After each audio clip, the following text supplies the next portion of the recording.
Hello everyone, আসসালামু আলাইকুম। Welcome to my cooking channel.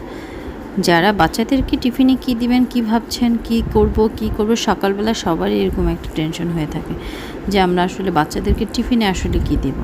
তো চলুন আজকে আপনাদের সাথে একটা স্বাস্থ্যকর সম্মত একটা খাবার, একটা বাচ্চাদের টিফিনের একটা খাবারের আইটেম যেটা আপনাদের সাথে শেয়ার করব।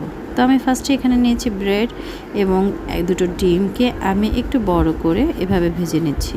দেখতেই পাচ্ছেন সামান্য লবণ দিয়ে আমি ভেজে নিয়েছি। এরপরে দুটো সসেস নিয়ে সেটাকে সামান্য তেলে একটু গড়িয়ে নিব। তারপরে দুটোকে ভেজে উঠিয়ে নিয়ে আমি আলাদা সাইডে যে দুটো ব্রেড রেখেছিলাম দুটোকে মাঝখান থেকে কেটে নেব। দেখুন আমি কিভাবে কেটে নিচ্ছি।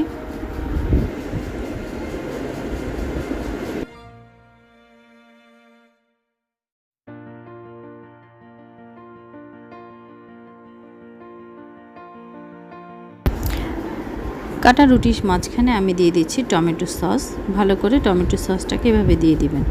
আপনারা চাইলে মেয়োনেজটা ব্যবহার করতে পারেন, তবে আমি বলেছি যেহেতু ডেইলি টিফিনের কথা, খাবারটা একটু স্বাস্থ্যসম্মত হওয়াটা বেটার।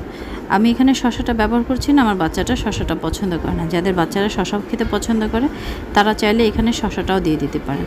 দেখুন কতটা ইজি, খুবই কম সময়ে খুবই মুখরোচক একটা খাবার।